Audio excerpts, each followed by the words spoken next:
श्री स्वामी समर्थ. नमस्कार मित्रो, आज आपण SSS सायन्स प्लॅटफॉर्म आणि हायटेक दुनिया हे दोन चॅनल्स आपल्याकरता मी सुरू केलेले आहेत. यावर फिजिक्स बद्दलच्या व्हिडिओ आपण त्यावर टाकणार आहोत. तर हे चॅनल लाईक करा, सबस्क्राईब करा आणि शेअर करा आणि जास्तीत जास्त लोकांपर्यंत आपण पोहोचूया. तर आज आपण स्टेट बोर्डचा पॅटर्ननुसार फिजिक्सच्या पहिल्या चॅप्टरचा पार्ट 2 बघत आहोत. मागील पार्टमध्ये काय बघितलं तुम्ही की सर्क्युलर मोशन, त्याचं डेफिनेशन, त्याचे एक्झाम्पल्स आणि त्याचे कॅरेक्टरिस्टिक्स या सर्व गोष्टीचा उहापोह आपण मागच्या व्हिडिओमध्ये बघितला. आता या व्हिडिओमध्ये आपल्याला कायनेमॅटिकल इक्वेशन्स आणि आपल्याला व्हेलॉसिटीचं, टँजेन्शियल व्हेलॉसिटीचं मॅग्निट्यूड आणि डायरेक्शन या दोन गोष्टी बघायच्या. चला तर मित्रो सुरू करूया. Now we are going to see the kinematics of circular motion. In this, in order to describe a circular motion we have to use quantities angular displacement theta, angular velocity omega equal to d theta by dt, and angular acceleration alpha d omega by dt, which are analogous to displacement s, velocity v equal to ds by dt, and acceleration vector a equal to dv by dt used in translational motion. आता याच्यामध्ये आपल्याला बघायचं आहे की circular motion describe करत असताना काय करतो आपण आणि लिनियर मोशन असताना काय करतो आणि त्या दोन बाबींचा परस्पर संबंध काय आहे हा आपल्याला इथं बघायचा आहे. आपण बघताय समोर ट्रान्सलेशनल मोशन आहे, सर्क्युलर मोशन आहे आणि या बाकीच्या क्वांटिटीचे. तर पहिली क्वांटिटी घेऊया आपण डिस्प्लेसमेंट. आता डिस्प्लेसमेंट ट्रान्सलेशनल मोशनमध्ये यसनं दाखवलं जातं, तर तेच डिस्प्लेसमेंट सर्क्युलर मोशनमध्ये थिटा याने दाखवलं जातं. त्याला अँग्युलर डिस्प्लेसमेंट म्हणतात किंवा त्याला कोनीय विस्थापन म्हणतात. कोनीय विस्थापन म्हणजे कसं की घड्याळाचा काटा कसा असतो की पुढं जात असताना तो काय करतो, मूळ आपल्या सेंटरशी कोन तयार करतो किंवा अँगल तयार करतो, म्हणून त्याला कोनीय विस्थापन म्हणतात. दुसरी क्वांटिटी आपण व्हेलॉसिटी घेऊया. लिनियर मोशनमध्ये v equal to ds by dt आपण त्याला म्हणतो. तर सर्क्युलर मोशनमध्ये omega equal to d theta by dt असं. इथंही rate of change of displacement म्हणजे व्हेलॉसिटी हे लक्षात घ्या. नंतर बघतोय आपण ॲक्सलरेशन. ॲक्सलरेशन म्हणजे काय, rate of change of velocity. आता लिनियर मोशनमध्ये काय म्हणतोय आपण a equal to dv by dt आणि सर्क्युलर मोशनमध्ये त्याला म्हणतो alpha equal to d omega by dt. तर ही ह्या दोन मधली analogy. Okay, now we are going to write expression for magnitude and direction for the tangential velocity. Particle ज्यावेळेस गोल फिरतो त्यावेळेस त्या पार्टिकलची टँजेन्शियल व्हेलॉसिटी असते, तिथे आपल्याला बघायची. तर त्याचं मॅग्निट्यूड बघतोय आपण पहिल्यांदा वाचूया, नंतर समजून घ्या.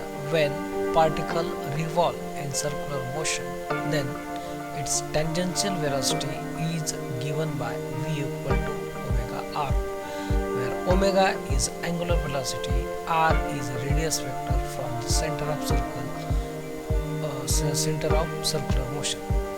The magnitude of vector v is given by v equal to omega r.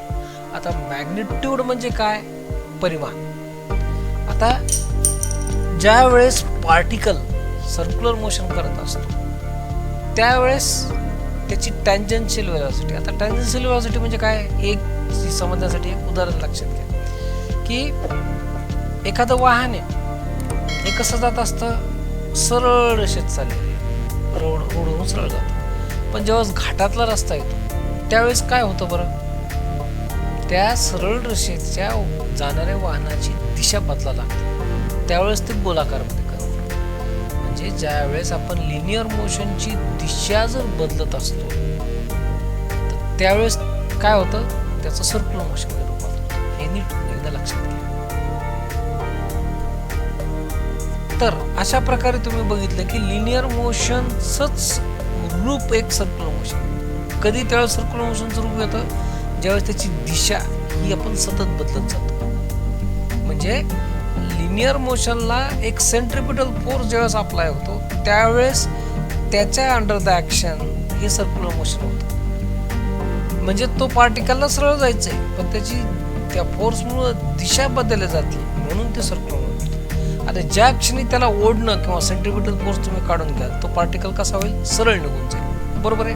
तर अशा पद्धतीनं ज्यावेळेस पार्टिकलला सर्क्युलर मोशन करत असतो त्यावेळेस प्रत्येक पॉईंटवर त्याची एक वर्तुळाच्या स्पर्शिकेला असलेली त्याची एक वेलॉसिटी असते किंवा त्याची टेंडन्सी असते. या क्षणाला जर माझा फोर्स काढून घेतला तर मी सरळ निघून जाईल. अशी जी वेलॉसिटी याला माझं टँजन्शियल वेलॉसिटी. लक्षात आलं तुमच्या? तर ही tangential velocity v equal to omega r या सूत्राने दाखवली जाते. इथं ओमेगा म्हणजे अँग्युलर वेलॉसिटी आणि आर म्हणजे radius vector from the centre of circle. आता आपल्याला टँजन्शियल वेलॉसिटीची डायरेक्शन कशी काढायची ती बघायची आपल्याला, है ना. आता आपण वाचूया, नंतर मग पुन्हा समजून सांगतो. The direction is always along the axis of rotation given by the right hand rule. To know the direction of omega, curl the fingers of the right hand along the sense of rotation within the thumb outstretched. The outstretched thumb gives the direction of omega. Okay. आता आपण हे समजून घेऊ, चित्राच्या माध्यमातून समजून घेऊ की आता तुम्ही बघा, एक सर्कल आहे आणि एक ॲक्सिस आहे आणि पार्टिकल गोल गोल गोल गोल फिरतोय. तर खाली एक अंगठा उभा दिसतोय आणि वळलेले फिंगर्स तुम्हाला दिसतात. तर हा आहे thumb rule, right hand thumb rule. आता ॲक्सिस ऑफ रोटेशन हा काय केलेला असतो, उजव्या हातात धरलेला असतो. त्याचा अंगठा सरळ असतो आणि बोटं वळलेले असतात. तो वळलेले बोटं काय सांगतायत की तो पार्टिकल गोल गोल फिरतोय. आणि स्ट्रेच्ड थंब काय दाखवतोय, अँग्युलर डिस्प्लेसमेंट पार्टिकलची. ओके. तर अशा पद्धतीनं आपल्याला राईट हँड रूलनुसार आपल्याला भेटते. तसंच आता दुसरं बघूया आपण उदाहरण. इथं सर्क्युलर मोशन पार्टिकल करतोय आपण, खाली बघूया, अंगठा खाली केलेला आहे आणि पार्टिकल असा गोल गोल गोल गोल फिरतोय. म्हणजे तिथं पुन्हा ॲक्सिस ऑफ रोटेशन हातात धरलेला आहे, हाताची बोटं वळलेली आहेत आणि अंगठा सरळ आहे. तर वळलेले बोटं काय करतायत की पार्टिकल गोल गोल फिरतोय हे दाखवतात. तर अंगठा काय दाखवतोय, अँग्युलर डिस्प्लेसमेंटची दिशा, कोणत्या दिशेनं अँग्युलर डिस्प्लेसमेंट होतं ते दाखवतोय. अशा प्रकारचा राईट हँड रूल. आणखी एक याचं उदाहरण सांगतो तुम्हाला की आपण ज्यावेळेस स्क्रू भिंतीत किंवा लाकडात देतो त्यावेळेस आपण क्लॉकवाईज फिरवलं त्याला तर तो एका दिशेला जाईल, अँटी क्लॉकवाईज फिरवलं तर वेगळ्या दिशेला जाईल. हे तुम्ही प्रॅक्टिकली सुद्धा हे करून बघू शकता. तर अशा प्रकारे आपल्याला पार्टिकलच्या टँजन्शियल व्हेलॉसिटीची दिशा या पद्धतीने आपल्याला